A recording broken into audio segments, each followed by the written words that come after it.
నుండి చూడండి, యోహాను సువార్త 18వ అధ్యాయం. యోహాను సువార్త 18వ అధ్యాయము మొదటి వచనం నేను చదువుతాను. నాతో కలిసి అందరూ బిగ్గరగా చెప్పండి. యేసు ఈ మాటలు చెప్పి తన శిష్యులతో కూడా కెద్రోను వాగు దాటిపోయాను. అక్కడ ఒక తోట ఉండెను. దానిలోనికి ఆయన తన శిష్యులతో కూడా వెళ్ళెను. ఈ రాత్రి వాక్యము ద్వారా దేవుడు మనందరితో మాట్లాడునుగాక. చదవబడిన వాక్య భాగంలో ఒక తోట ఉండెను అని వ్రాయబడి ఉంది. అక్కడ ఒక తోట ఉండెను. ఆ తోట గెత్సెమనే తోట. దయచేసి గమనించండి, ముందుకు జరగండి అమ్మా.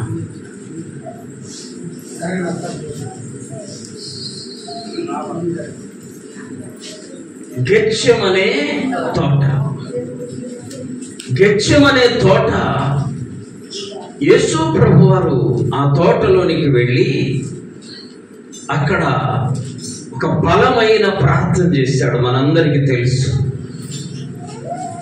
ఆ బలమైన ప్రార్థన ఎలాంటిదంటే, ఆయన చెమట రక్తముగా మారేంతగా చేశారు. అందువల్ల ఈ ప్రార్థన చాలా బలమైన ప్రార్థన. సహజంగా ఏదైనా మనసులో వేదన ఉన్నప్పుడు, బాధ ఉన్నప్పుడు ప్రార్థన బలమైనదిగా ఉంటుంది. ఆమె అదే హృదయంలో బాగా సంతోషం ఉందనుకో, అప్పుడు ప్రార్థన బలమైనదిగా ఉండదు. కావాలంటే మీరు చూడండి, కడుపు కాలుతూ ఉంటే ఆ ప్రార్థన బలమైనదిగా ఉండింది. కడుపు నిండితే బలమైన ప్రార్థన ఎవరిలో ఉండదు. ఆలోచించాలి. యేసయ్య కూడా ఆ గెత్సెమనే తోటలో బలమైన ప్రార్థన చేశాడు. ఇక్కడ తోట ఉండెను అనే మాటను మనం ధ్యానించేటప్పుడు ముందుగా మొదట ఒక తోట ఉంది. ఆ తోట ఏది? ఏదెను తోట. గెత్సెమనే తోటలోకి యేసు ప్రభువు వెళ్ళడానికి కారణం, ఏదెను తోటలో ప్రవేశించిన పాపము. ఏదెను తోటలో ప్రవేశించిన పాపం. ఇప్పుడు జాగ్రత్తగా వినండి. నీ ఇంటిలో ఏదైనా ఒక పాపం, లేక నీ ఒంటిలో ఏదైనా ఒక పాపం ప్రవేశించిందంటే దానిని జయించడానికి నువ్వు బలమైన ప్రార్థన గట్టిగా చెయ్యవలసి ఉంటుంది. నీవు బలమైన ప్రార్థన చేయకపోతే నీ ఇంటిలో ఉన్న పాపాన్ని నువ్వు జయించటం సాధ్యము కాదు. నీ ఒంటిలో ఉన్న పాపాన్ని నువ్వు ఓడించాలంటే నీ ప్రార్థన బలమైనదిగా ఉండాలి. యేసుక్రీస్తు ప్రభువారు గెత్సెమనే తోటలో అంత గొప్ప ప్రార్థన చేశాడంటే, ఏదెను తోటలో ప్రవేశించిన పాపం అంత బలమైనది అని గుర్తుపెట్టుకోవాలి. ఏదెను తోటలో పాపము ప్రవేశిస్తే గెత్సెమనే తోటలో ఆ పాపాన్ని ప్రభు ఏం చేశాడు? ఓడించాడు. ఆమె ఆయన ఓడించుట ద్వారా, పాపమును జయించుట ద్వారా, ఆయన యందు విశ్వాసం ఉంచే ప్రతి వానికి జయ జీవితం వచ్చింది. ఆమె కనుకనే తోటలోనికి ప్రభు వెళ్ళాడంటే అంతకు ముందు ఇంకొక తోట ఉంది. అది ఏదేనో తోట. ఈ రెండు తోటల యొక్క వ్యత్యాసాన్ని చూద్దాం. గమనించండి. ఈ 2 తోటల యొక్క తేడాను మనం గమనిస్తే మొట్టమొదటిది ఆదికాండం 3వ అధ్యాయం 8వ వచనంలో చల్లపూటను ఆదామును అతని భార్యయు తోటలో సంచరించుచున్న దేవుడైన యెహోవా స్వరమును విని. చూడండి, ఈ మొట్టమొదటి ఏదెను తోట దేవునితో ఆదాము అవ్వలకి సహవాసమున్న తోట. ప్రతి దినం చల్లపూట ప్రభు ఏదెను తోటకొచ్చి ఆదాము అవ్వలతో మాట్లాడేవాడు. వాక్యములో ఉంది, ప్రతి దినం దేవుడు వారి యొద్దకు వచ్చి మాట్లాడేవాడు. ఆలోచించండి, నీకు ఎవరైనా ఒక స్నేహితుడు ఉంటే ఆ స్నేహితుడు నీతో ప్రతి దినం సమయం ఉన్నప్పుడల్లా నీతో ఏం చేస్తారు? మాట్లాడతారు. అలాగే దేవుని ఆదాముల యొక్క సహవాసం ప్రతి దినం వారి మాటల్లో ఉండే. ప్రతిదినం దేవుడు వచ్చి ఆదాము అవ్వలతో ముచ్చటించి మాట్లాడి వెళ్ళేవాడు. అంటే ఆ తోట ప్రారంభంలో ఏముంది? సహవాసం ఉంది. ఎవరితో? దేవునితో. ఆదాము అవ్వలకి దేవునితో ఏముంది? సహవాసం. అంటే ఏదేను తోట మొట్టమొదట సహవాసపు తోట, దేవునితో సహవాసపు తోట. ఎంత బాగుండే! ఆదాము అవ్వల దగ్గరికి దేవుడు వచ్చి మాట్లాడుతుంటే ఎంత ఆనందం ఉండేదో. ఆ ఆనందము, ఆ సంతోషము, ఆ యొక్క శ్రేష్టమైనటువంటి సహవాసము ఆ దేవుని ఆజ్ఞను మీరుట ద్వారా కోల్పోయా.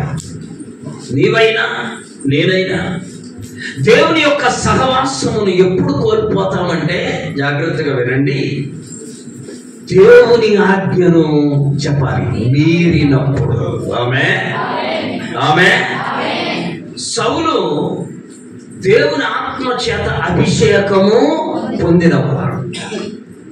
సమూయేలు మొదటి గ్రంథం 10వ అధ్యాయం 1వ వచనంలో సమూయేలు వచ్చి సౌలును తైలము తల మీద పోసి ఏం చేశాడు? అభిషేకించాడు. ఆ దినము నుండి సౌలు మీదకి దేవుని ఆత్మ బలముగా దిగి వచ్చింది. అంటే సౌలు దేవుని ఆత్మ చేత నింపబడ్డాడు. ఏమి క్రమమే ఉండట్లా. వాక్యం చెబుతుంటే ఒకటి తర్వాత ఒకటి లేవడం. సౌలు తల మీద తైలము పోయగానే దేవుని ఆత్మ సౌలు మీదకి దిగి వచ్చింది. ఆత్మ చేత సౌలు నింపబడ్డాడు కదా. దావీదును చంపాలనే సైతాన్ ఆలోచన సౌలులోకి రాగానే వాక్యములో రాయబడింది, ఆయనలో ఉన్న దేవుని ఆత్మ వెళ్ళిపోయింది. జాగ్రత్తగా ఆలోచించాలి. దేవుని వాక్యానుసారంగా జీవించినంత కాలం నీ మీద ఎవరుంటారో తెలుసా? దేవుని ఆత్మ ఉండింది. దేవుని ఆజ్ఞను అతిక్రమించడం ప్రారంభించగానే నీ మీదకి ఎవరు వస్తారో తెలుసా? ఆ దేవుని ఆత్మ నీలో నుండి వెళ్ళిపోద్ది. దురాత్మ వచ్చి ఆయన మీదకి చేరుతుంది. చదవండి ఆ మాట. యెహోవా ఆత్మ సౌలును విడిచిపోయి దేవుని యొద్ద నుండి దురాత్మ ఒకటి వచ్చి ఆయనలోకి వచ్చేసి. అర్థమైందా? ఒక తల్లి జాగ్రత్తగా కాపాడుకుంటుంది తన భక్తిని. కాపాడుకుంటుంటే చాలా జాగ్రత్తగా ఒకరోజు సాతాను ఆ భర్తలో ప్రవేశించి అనగూడని ఒక మాట అన్నాడు. అనగూడని మాట అన్నాడు. వెంటనే ఎప్పుడు సహిస్తూ వచ్చే ఆ సహోదరి ఆ రోజు ఆ మాటకు మించిన మాట ఆయన్ను కూడా అనేసింది. వెంటనే దేవుని ఆత్మ ఈమెలో నుండి చెప్పాలి వెళ్ళిపోయింది. చెప్పండి అమ్మా, ఏమైంది? జాగ్రత్త. అందుకనే మనము మెలకువ కలిగి ప్రార్థన చేయమంటే అర్థం ఏందో తెలుసా? ఇక రెయ్యంతా నిద్రపోకుండా ప్రార్థన చేయమని కాదు. ఇలాంటి విషయాలు మనం మెలకువ కలిగి ప్రార్థన. గొప్ప దైవజనుడు చెప్పాడు, సౌలులో దేవుని ఆత్మ ఉన్నంత కాలం సైతానాత్మ కాచుకొని రోజు దేవుణ్ణి అడుగుతుందంట, ఆయన లేక నేను పోతాయ్యా, ఆయన నేను మారుస్తా, ఆయన నా వాడిగా చేసుకుంటా. దేవుడు అంటాడంట, అతనిలో నా ఆత్మ ఉంది, అతనిని నా ఆత్మ చేత అభిషేకించాను, నువ్వు అతనిని ముట్టుకోవడానికి వీలు. ప్రతి దినం శోధన ఉంటుంది, సైతాను ప్రతి దినం అడుగుతుంది దేవుని. వాక్యములు ఏముందో తెలుసా? మీ విరోధి అయిన అపవాది గర్జించు సింహము వలె ఎవరిని మృంగుదునా అని వెతుకుచూ తిరుగుతావు. వాడు నిద్రపోడు. నువ్వు ప్రార్థించకుండా నిద్రపోతే నిన్ను ఆవరించాలని నీలో ప్రవేశించాలని వాడు వెతుకుతూ తిరుగుతా ఉంటాడు. అందుకని నీవు ఆత్మీయంగా నిద్రపోకూడదు. ఆమె నిద్ర అంటే ఈ రాత్రి పోయే నిద్ర కాదు, ఆత్మీయంగా నిద్రపోకూడదు. ఆదివారం వచ్చింది, మందిరం లేదు, ఆత్మీయంగా నువ్వు నిద్రపోతున్నావు, గుర్తుపెట్టుకో. ఆమె వేకుజామైంది, ప్రార్థన లేదు, ఆత్మీయంగా నువ్వేమయ్యావు? నిద్రపోతున్నావు. దేవుని యొక్క సన్నిధిలో కూర్చున్నావు, నీ హృదయం కదిలించి పరిపూర్ణంగా హృదయపూర్వకంగా ప్రార్థన చేయడం వల్ల నువ్వు ఆత్మీయంగా ఏమయ్యావు? నిద్రపోతున్నావు. ఒక వ్యక్తి ఆత్మీయంగా మెలకువగా ఉన్నాడంటే అర్థం ఏంటో తెలుసా? అతని హృదయమంతా దేవుని ఆత్మ చేత నింపబడుట. చప్పట్లు కొట్టి ప్రభు. అప్పుడు సాతాను ఏం చేస్తా తెలుసా? నిన్ను ముట్టుకోవాలని దగ్గరికి వచ్చిన దానికి నిన్ను ముట్టుకునే శక్తి ఉండదు. ఆమేన్. అలా నువ్వు అలర్ట్గా ఉండాలి. అదే మెలకువ కలిగి. అర్థమైందా? నువ్వు రాత్రి అంతా నిద్రపోకుండా ప్రార్థన చేస్తే అది పరిపూర్ణంగా ఉండదు. నిద్ర టయానికి నిద్రపోవాలి. నిద్ర పోకూడని టైంలో నిద్ర పోకూడదు. ప్రార్థించే టైంలో ప్రార్థన, అది ఆత్మీయత. గమనించండి. ఇక్కడ మనం చూస్తే దేవునితో ఆదామవులకు సహవాసం ఉంటే దేవుని ఆజ్ఞను అతిక్రమించడం ద్వారా సహవాసం ఏమైంది? కోల్పోయారు. దేవుడు వస్తున్నాడంటే వినాలి. దేవుడు వస్తున్నాడంటే ఎదురుగా వెళ్ళే వీళ్ళు ఆ రోజు దేవుడు వస్తున్నాడంటే ఏం చేశారు? చాటుకెళ్ళిపోయారు. చెట్టు చాటున. ఒక వ్యక్తి పాపం చేస్తే ధైర్యంగా ప్రభు సన్నిధికి రాలేడు. చప్పట్లు కొట్టి ప్రభు ధైర్యంగా ప్రభు సన్నిధికి రాలేడు. వచ్చిన పరిపూర్ణంగా ప్రార్థన చేయలేడు. ఒక ఆయన ఈ పక్కన ఉన్న ఊరిలో వాక్యం చెప్పడానికి బయలుదేరి వెళుతూ బైబిల్ సంచి తగిలించుకొని వస్తుంటే ఉదయాన్నే ఆ ఇళ్లలో ఒక ఆమె చేలో చాటుగా రహస్యంగా దొంగతనంగా గడ్డి వస్తుందంట. గడ్డి ఈయన సడన్ గా అనుకోకుండా సైతం చెప్తేనే పొంచు చూస్తూ ఉంటాడు, కాచుకొని ఉంటాడు. ఏమైందో ఏమో సడన్ గా చెప్పు తీసుకున్నామని ఒక దెబ్బ వచ్చాడు. బైబిల్ తెరిచి మైకు తీసుకొని వాక్యం చెబుతుంటే కళ్ళు కనబడలా. చప్పట్లు కొట్టి కళ్ళు తిప్పుతా ఉన్నాడు. పేజీలో ఏందయ్యా నాకు కళ్ళు అని తన హృదయపూర్వకంగా ప్రభువా నేను అక్కడ పాపం చేశాను, నీవు నా నేత్రాలను మూసివేశావు. చూసారా? దేవుడు వచ్చి ఆదామా అని పిలిచి పిలవక ముందే ఎదురుగా వచ్చే ఆదామవలు దేవుని ఆజ్ఞను అతిక్రమించగానే దేవుని స్వరము విని పాపం ఎంత పని చేస్తుందో చూడండి. దేవుని వాక్యం మనకు బోధిస్తుంది. ఆ పాపానికి విరుగుడే యేసయ్య గెచ్చమనే తోటలో తన చెమట రక్తముగా మారిందాక ప్రార్థన చేశాడు.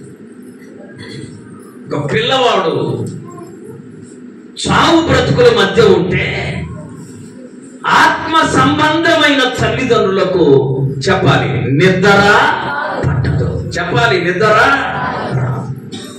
నువ్వు నిద్రపోతున్నావంటే అర్థం నీలో ఆత్మ సంబంధమైన తృష్ణ లేనే లేదు. ఇక్కడ దేవుడు ఎంతగా వేదన పడి ఉంటాడు, ఎంతగా.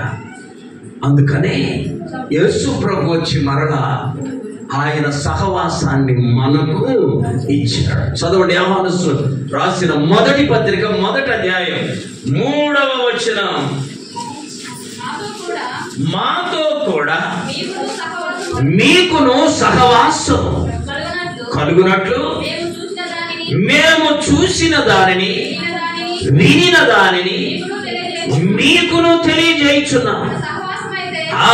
మన సహవాసం అయితే తండ్రితో కూడాను ఆయన కుమారుడైన యేసు క్రీస్తుతో కూడాను ఉన్నది. సహవాసం ఎక్కడ పోయింది? ఏదేను తోటలో పాపం చేసినప్పుడు దేవునితో సహవాసము పోయింది. ఆ సహవాసాన్ని మరలా మనకివ్వడానికి యేసయ్య గెచ్చమనే తోటకు రావలసి వచ్చింది. వచ్చి ఊరుకున్నాడా? ఊరుకున్నాడా? వేదన పడి చదవండి. లూకా సువార్త 22వ అధ్యాయం 44వ వచనం. ఆయన వేదన పడి, వేదన పట్టలేదు అసలు ప్రభు. ఆయనలో పాపము లేదు. ఆయన జన్మ పరిశుద్ధం, ఆయన మాట పరిశుద్ధం, ఆయన కార్యాలు పరిశుద్ధం. ఛాలెంజ్గా చెప్పాలి, ఆయన క్రియలన్నీ. ఆయన వేదన పడ్డమేంటి? నీ నా పాపములని వెళ్తాం. తప్పిపోయాడే మానవుడు, తప్పిపోయాడే. తప్పిపోయిన మానవుని తిరిగి ఆయన సహవాసములోనికి తీసుకురావడానికి వేదన పడి చెప్పాలి, ప్రార్థన చేశాడు. ఇప్పుడే చెప్పాను, ఒక తల్లి తండ్రి ప్రార్థనా పరులైతే అమ్మా ఆ బిడ్డ త్రోవ తప్పితే చెప్పాలి, నిద్ర రాదు, నెమ్మది ఉండదు, నీ కళ్ళు విశ్రాంతి కోరవు. ఆమె అప్పుడు నీకు ఆ కార్యము ద్వారా నీ కుమారునికి మేలు చేసి దేవుడు నీకు నెమ్మదిని ఇస్తాడు. ఆమె ఎల్కానాకు 2 భార్యలు, హన్నా, పెనన్నా. ప్రతి సంవత్సరం మందిరానికి వెళ్ళి వాళ్ళకు ఒక్కొక్కరికి భాగాలు ఇచ్చేవాడు. ఆమె దాని అర్థం ఏంటి తెలుసా? పండుగ వచ్చింది, నువ్వేం చేస్తావు? నీ భార్యకు ఒక చీర, నీ బిడ్డలకు ఒక చీర, నీ పిల్లలకు ఒక చీర. బాగా భక్తి పరులైతే దేవుని సేవకునికి కూడా ఒక జత బట్ట కదా. అయితే ప్రతి సంవత్సరం ఇలా భాగాలు ఇస్తూ వస్తే అన్నాకంట 2 భాగాలు ఇచ్చేవాడు. ఇవి కూడా వచ్చేది, ప్రార్థన చేసేది. పరిపూర్ణమైన ప్రార్థన ఏది రావడం మనలాగా మా ఆడ ప్లేస్ ఉంటే ఆడ కూర్చోవటం, పర్టికులర్గా ఒక ప్లేస్ ఉండదు తెలుసా. దేవుని బిడ్డలకు మందిరంలో ఒక ప్లేస్ ఉండాలి. ఆమె నువ్వు ఎక్కడ కూర్చుంటావు అక్కడే కూర్చోవాలి. నువ్వు మందిరం అడుగు పెడితే నీకు ఒక ప్లేస్, నువ్వు దేవుని యొక్క కొత్తగా నీకు ఒక డ్రెస్, నువ్వు దేవుని బిడ్డవనేది గుర్తింపు తెలుసా.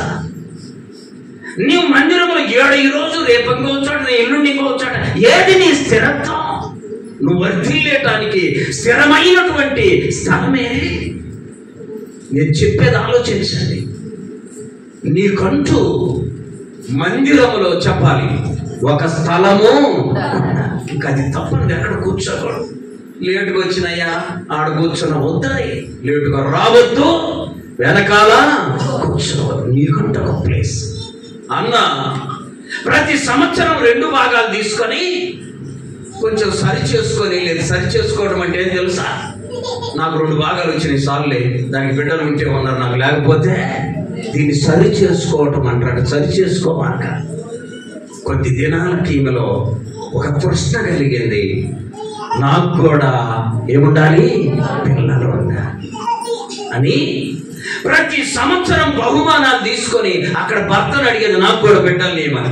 అదే చెట్టును కాసుకొచ్చి ఇచ్చేవి కాదు కదా. అలా జరుగుతూ ఒకసారి తీవ్రమైన ఆలోచన వచ్చింది. ఏంటో తెలుసా, మందిరములోనికి వెళ్ళింది, ప్రార్థన ప్రారంభించింది. అందరూ ప్రార్థన ముగించి బయటికి వెళ్ళిపోయినా ఆమె ప్రార్థన ఆపల. చప్పట్లు కొట్టి ప్రభువును మహిమపరచాలి.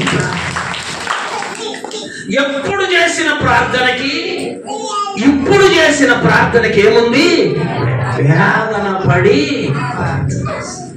బైబిల్లో ఉంది, ఏమన్నా తెలుసా, ఆమె చదువుమా, బహు దుఃఖాక్రాంతురా. అప్పటిదాకా ప్రార్థన, ఆ రోజు బహు దుఃఖాక్రాంతురాలైన ప్రార్థన. ఇవన్నీ ఆత్మీయ జీవితంలో మెట్లు.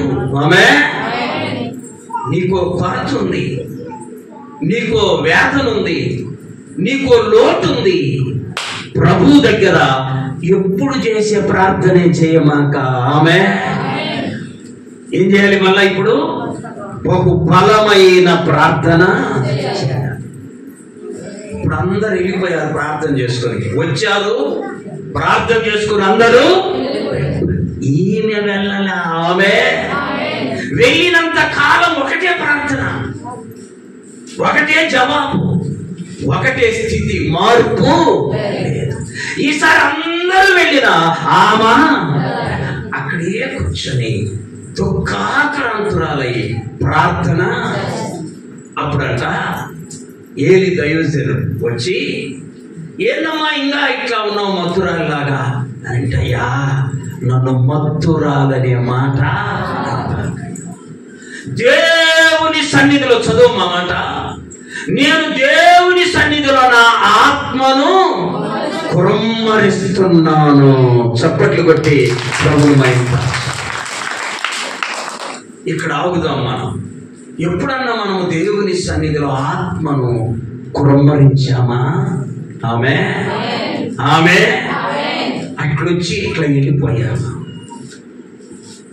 దేవుని సన్నిధిలో నా ఆత్మను కుమ్మరిస్తున్నానయ్యా. ఏలి కదిలిపోయాడు. ఆమె ప్రార్థనకు దైవజనుడు కదిలిపోయాడు. కనీసం నువ్వు కదిలే ప్రార్థనను నువ్వు చేయాలి. ఇంకొక మాట అంటది అక్కడ, చదువుమా, దేవుని సన్నిధిలో నా ఆత్మను కుమ్మరిస్తున్నానని నీ సేవకురాలైన నన్ను పనికి మాలిందనుకోవాకయ్యా. ఎంత పౌరుషం ఉండాలి ఈ మాట అనాలంటే. దైవజనుడితో నన్ను పనికి మాలిన దాని దాగా ఎంచవాకయ్యా. మీరు దేవుని సన్నిధిలో నా ఆత్మను ఏం చేస్తుంది? కుమ్మరిస్తుంది. అంటే ఆత్మపూర్వలాగా ప్రార్థన చేస్తుంది. కాబట్టి దేవునితో సహవాసం ఏదేనులో కోల్పోయింది, గెత్సేమని తోటలో దేవుడు మరల తిరిగి అనుగ్రహించాడు. మొదటి మాట. రెండో మాట చూడండి, దేవుని యొక్క పరిశుద్ధ గ్రంథంలో ఏదేను తోట పరిశుద్ధమైన తోట. ఏదేను తోట పరిశుద్ధమైన తోట. ఎందుకో తెలుసా? దేవుడు ఆదామవ్వలు మాత్రమే ఉన్నారు అక్కడ. మొదట ఏదేను తోట పరిశుద్ధమైంది. దేవుని ఆజ్ఞను అతిక్రమించిన తర్వాత అపరిశుద్ధమైనది. ఆమేన్. మొదట అక్కడ ముండ్ల తుప్పలు లేవు, చెమట లేదు, వేదన లేదు, కన్నీరు లేదు. కానీ దేవుని ఆజ్ఞను అతిక్రమించడం ద్వారా ఇవన్నీ వారి జీవితంలోనికి వచ్చాయి. మనల్ని కూడా ప్రభు అంటున్నాడు. పేతురు రాసిన మొదటి పత్రిక 1వ అధ్యాయం 14, 15, 16 వచనాలలో యేసు ప్రభు వారు మనకు ఒక మాట సెలవిస్తున్నాడు. నేను పరిశుద్ధుడనై ఉన్నాను లాగున మీరు కూడా ఎలా ఉండాలి? అప్పుడు చూడు, నీ సహవాసం దేవునితో కలిసిపోతుంది. పరిశుద్ధత లేని బ్రతుకు, పరిశుద్ధత లేని ఇల్లు, పరిశుద్ధత లేనటువంటి సంఘము దేవుని యొక్క సహవాసము రుచిని చూడలేదు. ఆమె ఏముండాలి మనలో? ఏదేను తోటలో పరిశుద్ధత ఉంది. ఆ పరిశుద్ధతను కోల్పోయిన మానవుని తిరిగి పరిశుద్ధమైన పరలోకం తీసుకెళ్ళడానికి ఆయన మన నిమిత్తం వేదన పడి ప్రార్థన చేశాడు. వేదన పడి ప్రార్థన చేశాడు. కాబట్టి ప్రభు పిల్లలమైన మనకు పదే పదే పదే పదే దేవుని వాక్యం బోధించబడేది ఏంటంటే, నువ్వు పరిశుద్ధంగా బ్రతుకు. ఆమేన్. అప్పుడు పరిశుద్ధుడైన దేవుడు వచ్చి నీతో నివాసము చేస్తాడు. చదవండి, కొరింథీయులకు రాసిన 2వ పత్రిక 6:18.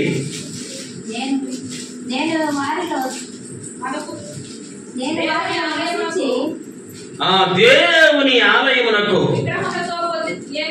మనము జీవము కలిగిన దేవుని ఆలయమై ఉన్నాము. అందుకు దేవుడు ఇలాగ సెలవిచ్చుచున్నాడు, నేను వారిలో నివసించి వారిలో ఏం చేస్తాడంటే దేవుడు సంచరిస్తాడు. చూడండి, దేవుడు వచ్చి నీ దగ్గర నివాసం చేయాలంటే చెప్పాలి, నువ్వు పరిశుద్ధంగా ఉండాలి. పరిశుద్ధంగా ఉండాలి. మనమే అపరిశుద్ధంగా ఉంటే ఉండలే కదండి. నిన్నెవరన్నా పిలిచారు ఇంటికి, ఇంట్లో అడుగు పెట్టావు, కంపు కొడుతుందనుకో, నువ్వే ఆ ఇంటిలో ఎక్కువసేపు చెప్పండి, గట్టిగా చెప్పొచ్చుగా, ఉండలేదు. ఉండలేదు. నన్ను దేకనగొండని ఒక ఊరిలో వాక్యం చెప్పడానికి పిలిస్తే వెళ్ళా. ఓ జనాలు ఎక్కువ వచ్చారు, చాలా పెద్ద మందిరం. పాటలు ఎన్నింటికి మొదలు పెట్టారో తెలియదు కానీ ముగియటం 11:30కు ముగించారు. ఏంటి ఇప్పుడు వాక్యం ఎప్పుడు చెప్పాలి? 11:30కు ముగించారు పాట. అంటే అంతలా ఉద్యోగం ఉంది వాళ్ళలో. ఆమె మంచిదే, ఉద్యోగం మంచిదే కదా. మైకి వాక్యం చెప్పండి. నేను అక్కడికి వెళ్ళి నిలబడి చూస్తే తినేసిన ఎముకలు ఉన్నాయి. అప్పుడు దాకా తినేశారు. ఆడేమున్నాయి? ఏదయ్యి ఉన్నాయంటే ఇప్పుడు కాదు, పోయిన సంవత్సరం అంటుండో ఒక ఆయన. మనం అక్కడ నిలబడాలంటే అంత అసహ్యంగా ఉంటుంది. మనకు సంతోషము, నెమ్మది, బాగా నిలబడి వాక్యం చెబుదామనే ఆశ కూడా మనకే ఇట్టుందే. ఏది నాట్యంపల్లి బ్యాచ్కి యేసయ్య వచ్చి నిలబడాలంటే నీ దగ్గర నివాసము చెయ్యాలంటే సాధ్యమేనా? ఏవేవో పాపాలన్నీ మూట కొట్టుకొని నీ ఒంట్లో పెట్టుకొని నీ ఇంట్లో పెట్టుకొని ప్రభువు వచ్చి నివాసం చెయ్య అంటే ఇది సాధ్యము కాదు. కనుకనే పరిశుద్ధంగా ఉండడం నేర్చుకుందాము. ఆమె ఆమె ఆయన పరిశుద్ధుడు. మనల్ని కూడా ఏమంటున్నాడు? పరిశుద్ధంగా ఉండమంటాడు. పరిశుద్ధత లేకుండా చదవండి అన్నమాట. హెబ్రీయులకు రాసిన పత్రిక 11వ అధ్యాయం 6వ వచనం. విశ్వాసము లేకుండా అసాధ్యమైతే అంతకంటే ముఖ్యంగా ఇంకొక మాట ఏం చెప్పాడు తెలుసా? పరిశుద్ధత లేకుండా ఎవడు ప్రభువును చూడలేదు. ప్రభువును చూడాలంటే ఏముండాలమ్మా? పరిశుద్ధత. ఏదైనా తోటలో కోల్పోయాడు మానవుడు. గెత్సేమనే తోటలో ఆ పరిశుద్ధతను మనకి ఇవ్వడానికి ప్రభు వేదన పడి ప్రార్థన చేశాడు. 3వ మాట చూడండి, దేవుని యొక్క పరిశుద్ధ గ్రంథంలో ఆదికాండం 1వ అధ్యాయం 28వ వచనం. దేవుడు వారిని ఆశీర్వదించాడు. ఆమేన్. ఎవరిని ఆశీర్వదించాడు? ఆదామును కదా. మా ఆదాము అవ్వల్ని ఏం చేశాడు దేవుడు? ఏదెను తోట ఆశీర్వాదాల తోట. ఆమేన్.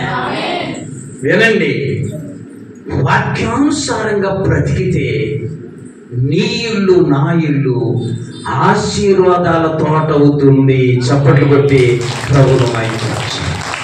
నాకు తెలిసి ఒక ఆయన 4 అన్నలదమ్ములు, 3 పెద్ద ఉద్యోగాలు. ఆమేన్. ఒకడు దేవుని సేవ చేస్తాడు. ఇప్పుడు మన లెక్కలో చెప్పండి, ఎవడు గొప్పలు ఈ 4లో? నా కోసం చెప్పమాకండి కదా. వాళ్ళకి ఇల్లు ఉంటాయి చూపులన్నీ. ఒకడికి పెట్రోల్ బంక్ ఉంది, అర్థమైనా?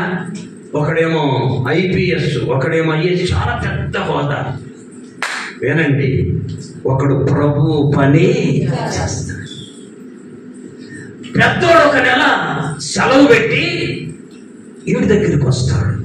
వచ్చి నెల రోజులు ఇతనితో ఉండి వెళ్ళేటప్పుడు ఒక స్టేట్మెంట్ ఇస్తాడు. ఏంటో తెలుసా? నా ఇంటి నిండా ధనం ఉంది, నా ఇంటి నిండా బంగారం ఉంది, కానీ నాకు నెమ్మది. చూసారా? ఇక్కడికి వస్తే చెప్పలేనంత నెమ్మది. రెండో వాడు వస్తాడు, ఇంకొక నెల ఎక్కువగా ఉంటాడు. ఇక్కడ ఉండి వెళ్ళేటప్పుడు ఏం చెప్తాడో తెలుసా? ఏంటయ్యా ఈ తేడా? మాకన్నీ ఉన్నాయి, నిద్ర రాదయ్య పండుకుంటే. ఏమి రాదు? నిద్ర రావటం అంతా దెబ్బలే కదా. ఆయన అంటాడు, ఈ చాపేసుకుంటే హాయిగా నిద్ర వస్తుంది. ఇక్కడ ₹1,00,000 బెడ్ మీద పండుకుంటే అక్కడ ఏమి రావట్లా. చూసారా? ఎందుకని? ఇది ఆశీర్వాదపు ఇల్లు. ఆమేన్. చప్పట్లు కొట్టి ప్రభువును. అది ఆర్థిక పరమైన ఇల్లులు. డబ్బులున్నాయి కానీ మా నెమ్మది. అందుకని ఒక ఆయన అన్నాడు, నువ్వు ₹1,00,000 బెడ్ కొనగలవు కానీ నిద్ర కొనలేవు. ఆమె కొనగలవా? చూడండి, నువ్వు గొప్ప రేటు పెట్టి గొప్ప గొప్ప భోజనం సిద్ధపరచుకోగలవు, ఆకలిని తీర్చుకోలేవు. ఆమె ఆత్మీయ జీవితంలో అమ్మా ఆశీర్వాదం ఉండాలి. ఆమె ఆశీర్వాదం. నేను ఒక పెద్ద కోరపాడని ఒక ఊరికి వెళితే ఆ సేవకుడు ఇంటిలో చపాతీ చేశారు. గోధుమ పిండితో చపాతీ చేస్తే అంత చట్నీ వేస్తే తింటుంటే ఎంత మధురమో. ఆమె ఆ మనసు వేసారు పడుకున్నా. రెండో రోజు సిఐ గారింట్లో భోజనం. ఎవరింట్లో? ఆయన చాలా ఉంటాయనే తెలుసు. అక్కడికి వెళ్ళి చెయ్యి పెట్టి కలిపి తిందామంటే ఆ భోజనం నా నోటి దగ్గరికి వస్తుంది కానీ రుచి మంచి భోజనాలే. మళ్ళా అది ఆశీర్వాదము లేని ఆహారం, ఇది ఆశీర్వాదమున్న. ఇక్కడ పడుకుంటే వేకుజాము 3ంటికి లేచి పాస్టర్మ గారి ప్రార్థన వినపడుతుంది. అక్కడ పడుకుంటే కొరకి వినపడుతుంది. ఆమె ఆశీర్వాదాలు ఎట్లొస్తాయి చూడండి. ఆదికాండం 1వ అధ్యాయం 28లో ఆశీర్వాదాలు వస్తే ఏదేను తోటలో చెమట వచ్చింది. చెమట వాచాల్సి వచ్చింది. ప్రభు చెమట వచ్చి ఆ చెమట రక్తముగా మార్చి సర్వలోకానికి తన ప్రాణం అర్పించి మనందరికి జీవమును ఇచ్చాడు ప్రభు. గుర్తుపెట్టుకో, నీకున్న దానిలోనైనా, జాగ్రత్తగా రండి మాటలు, నీకున్న దానిలోనైనా ఆశీర్వాదాలు పొందుకొని ఆనందిద్దు, కానీ లేని దాని కొరకు వెళ్ళి ఆవేదన తెచ్చుకునేది మంచిది. నీకున్నది చాలు, ఉన్నది చాలు.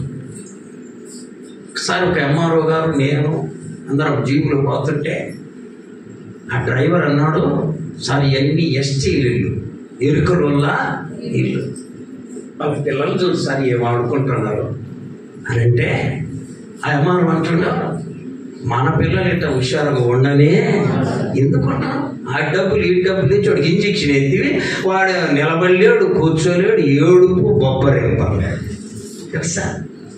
ఇంకా డ్రైవర్ అంటాడు, సార్ వాళ్ళు ఇంటి ముందు మురికి కొంటండి, ఇంటి ముందు వాడికి జలుబు చేయదు, జ్వరము.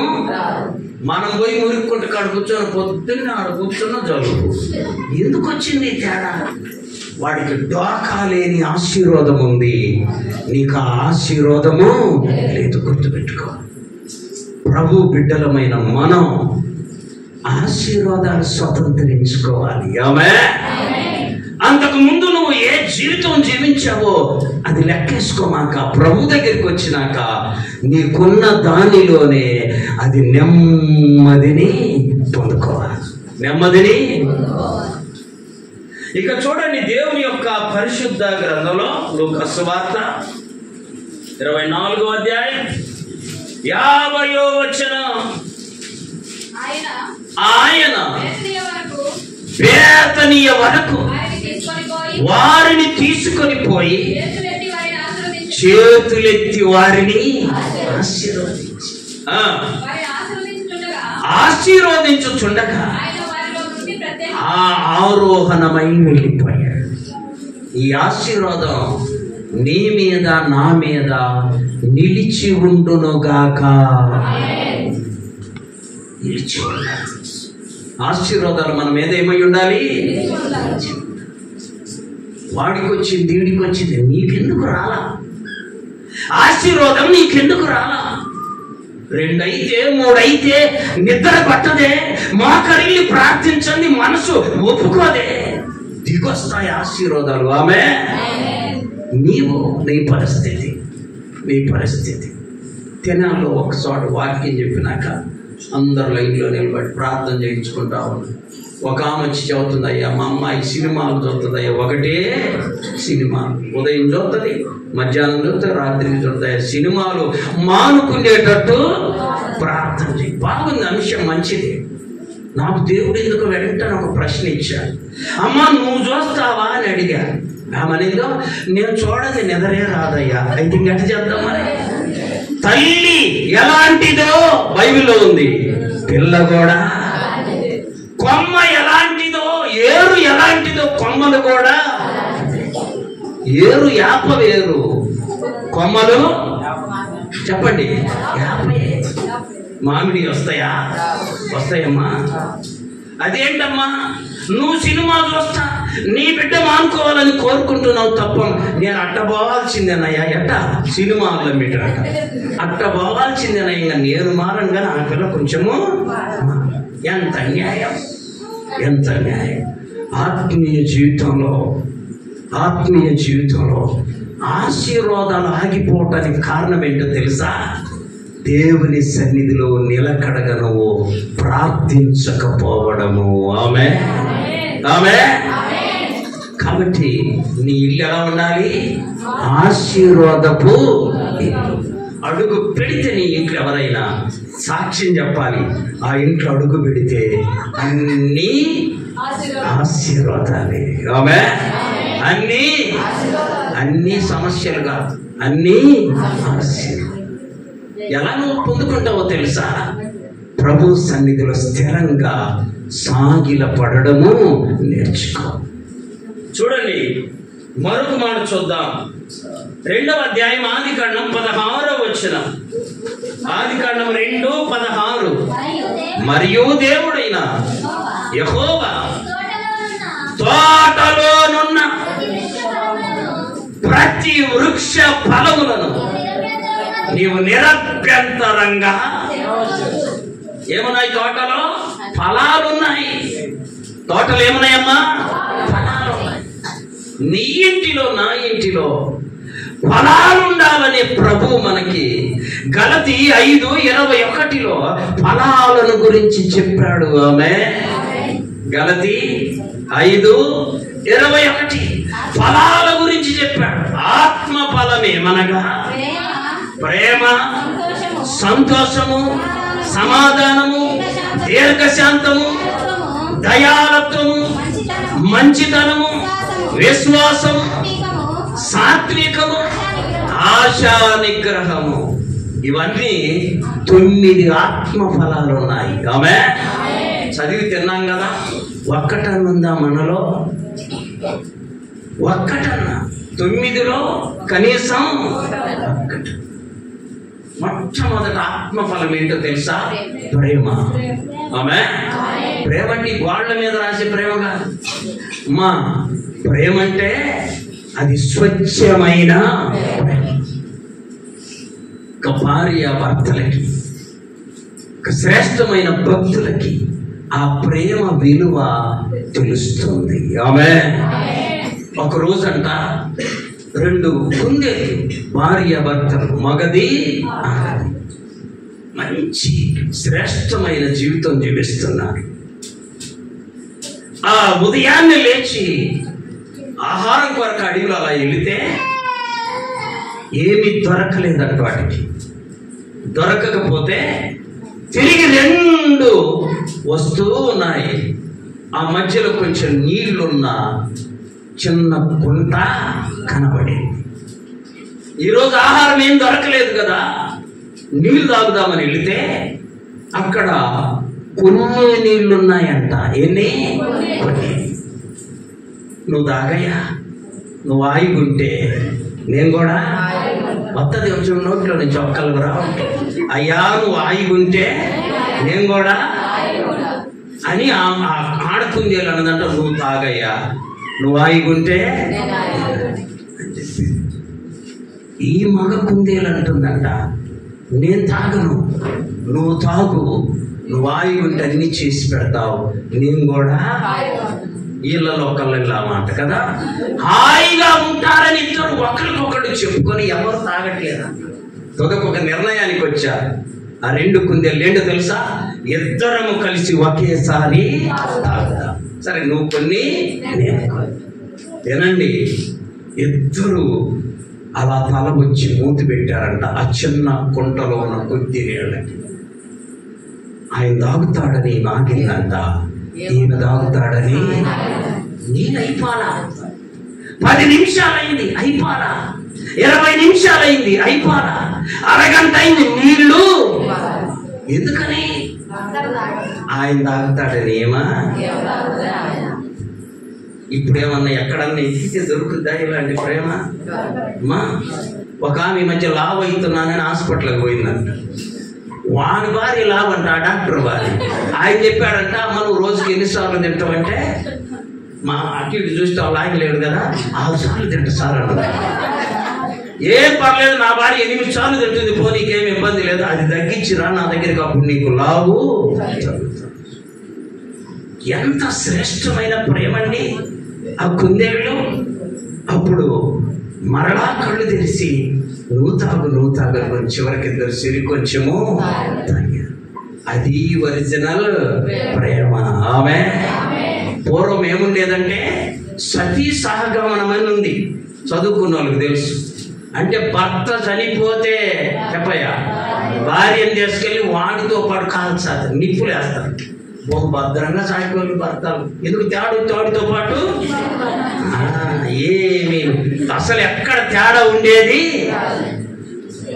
భర్త చనిపోయిందనుకో పొరపాటున భార్యను ఏం చేస్తారు? అగ్నిలో వేసేస్తారు. ఎక్కడ తేడా ఉండేది కాదు. ఇప్పుడు అన్ని తేడాలు పడతా ఉన్నాయంటే కారణం, నేను 3 పిల్లలు చంపిందండి ఆ స్త్రీ.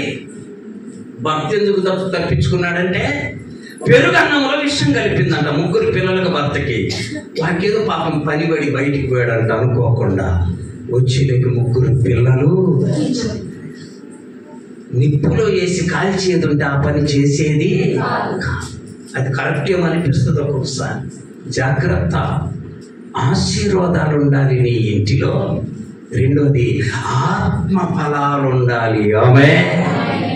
అవి నీకు ఇవ్వడానికి, నాకు ఇవ్వడానికి, లోకానికి ఆత్మ ఫలాలు ఇవ్వడానికి యేసయ్య ఈ లోకానికి వచ్చి ఆయన తన ప్రాణము సిలువలో అర్పించి గెత్సేమనే తోటలో వేదన పడి ప్రార్థన చేసి నీకు నాకు విడుదలని ఇచ్చాడు.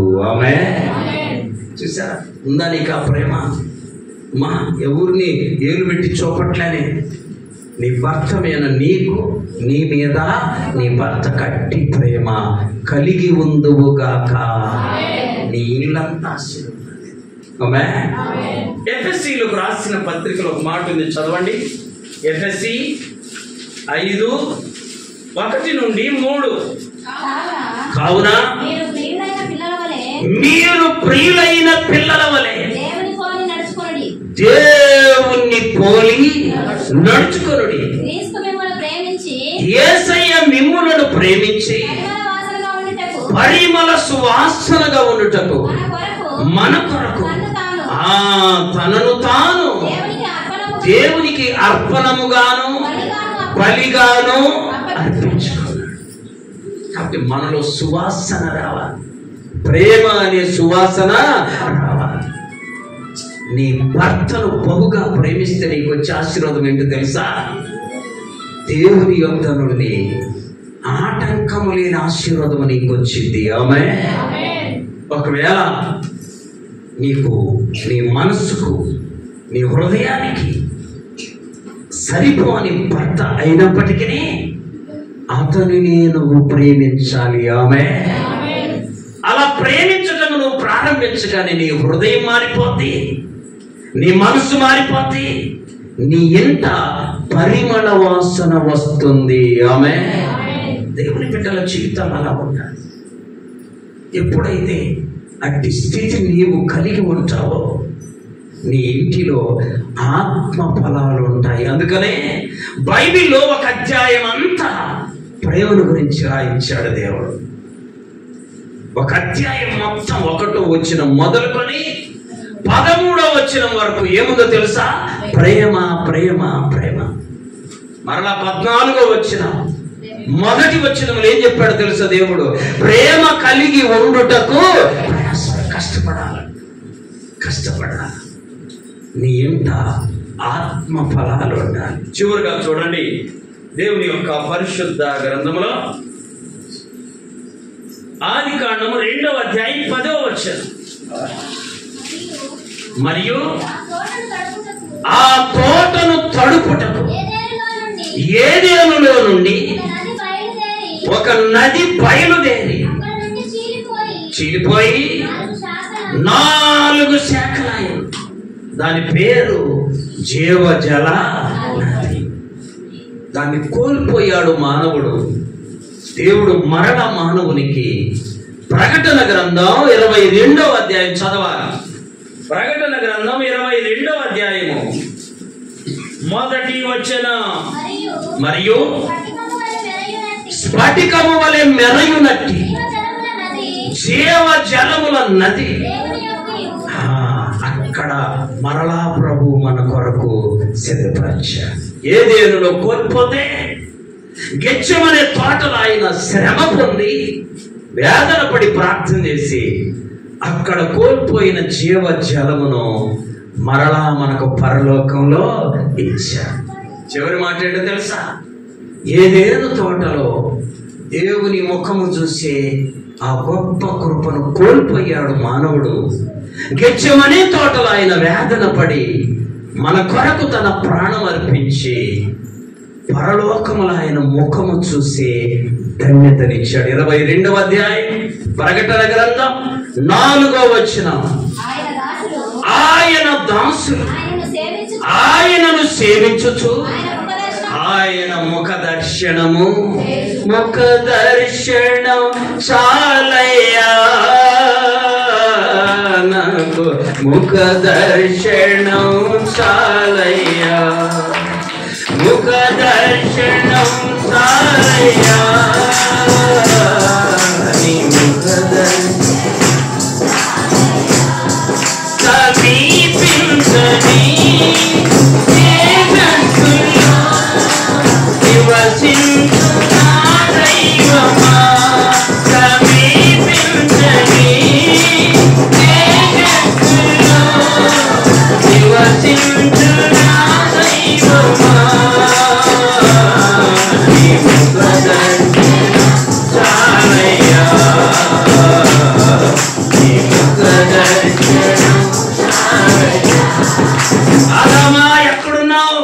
అయ్యా నీ స్వరం విని భయపడి దాక్కున్నా, చెట్టు చాటున దేవుని ముఖం చూడలేకపోయాడు, దేవుని ముఖ దర్శనాన్ని కోల్పోయాడు.